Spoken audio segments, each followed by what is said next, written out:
नमस्कार, बहुत स्वागत आपका अनादि टीवी पर। मैं हूं आपके साथ पारुल। खबरों की शुरुआत करेंगे बड़ी खबर के साथ। इस वक्त जो खबर हमें मिल रही है उससे आपको रूबरू करा देते हैं।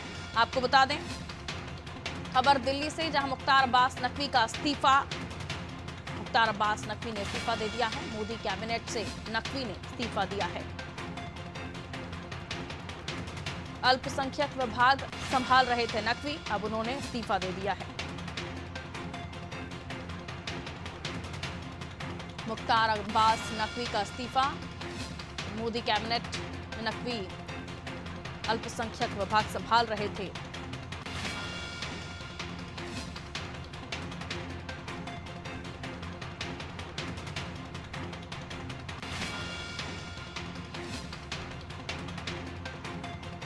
तो अल्पसंख्यक विभाग को संभालने वाले नकवी ने इस्तीफा दे दिया है।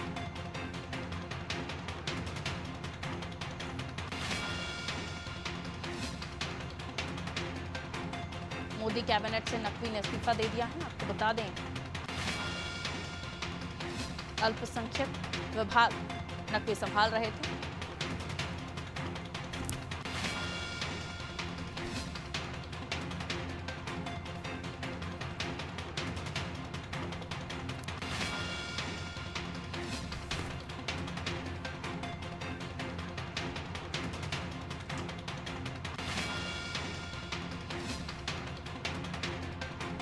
दिल्ली से खबर, जहां मुख्तार अब्बास नकवी ने इस्तीफा दे दिया है। अल्पसंख्यक विभाग संभाल रहे थे। क्या कुछ वजह रही, क्या कुछ इस पूरे मामले में डिटेल्स हैं, हम जानने की कोशिश करते हैं। ब्रजेश चौकसी जी हमारे ब्यूरो हेड हमारे साथ इस वक्त जुड़े हुए हैं। इस खबर पर और भी डिटेल हम उनसे लेंगे। ब्रजेश जी, नकवी का इस्तीफा कैसे देखें?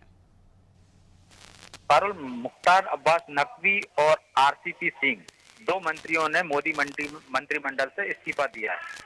दोनों का ही कार्यकाल खत्म हो गया। आरसीपी सिंह की जिनकी हम बात कर रहे हैं वो बिहार से आते हैं। जेडीयू के खेमे से गए थे। जेडीयू ने उनको राज्यसभा में भेजा था, लेकिन उनका भी कार्यकाल खत्म हो रहा है। और उन दोनों को ही प्रधानमंत्री नरेंद्र मोदी ने कैबिनेट की बैठक में इनके कार्यकाल को याद किया था और उनको शुभकामनाएं दी थी कि बेहतर। तभी से कयास लगाए जा रहे थे कि इन दोनों का इस्तीफा होगा। सबसे पहले मुख्तार अब्बास नकवी का इस्तीफा हुआ। नकवी का कार्यकाल भी 7 जुलाई को खत्म हो रहा था और उन्हें कहीं से भी राज्यसभा में दोबारा नहीं भेजा गया था। इससे माना जा रहा था कि उनका भी इस्तीफा होना तय है।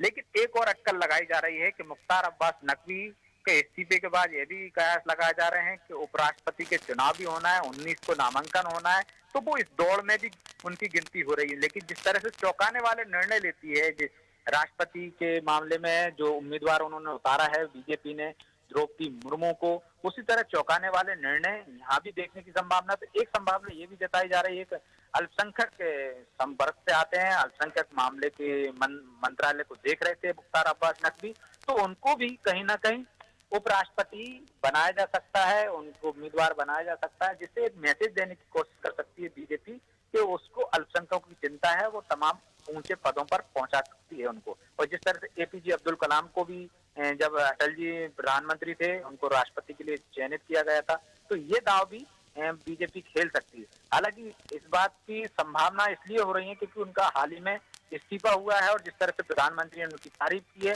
लेकिन राज्यसभा का कार्यकाल खत्म होने के कारण इस पर चर्चा कम हो रही है, क्योंकि बीजेपी हमेशा चौंकाने वाले निर्णय लेती है। इसलिए इस बात संभावना तो जरूर जताई जा रही है, लेकिन हो सकता है कि अब नकवी की जगह कोई और भी चौंकाने वाला नाम आ जाए, लेकिन एक संभावना उनकी भी बनती है। पारुल, बिल्कुल, अब देखना होगा कि चौंकाने वाले निर्णयों में जो आशंकाएं हैं या जो कयास लगाए जा रहे हैं वही कुछ होता है, या फिर अब्बास नकवी ने जो इस्तीफा दिया है उसके कुछ और वजह है। हालांकि वक्त बताएगा। बहुत शुक्रिया ब्रजेश जी जानकारी देने के लिए।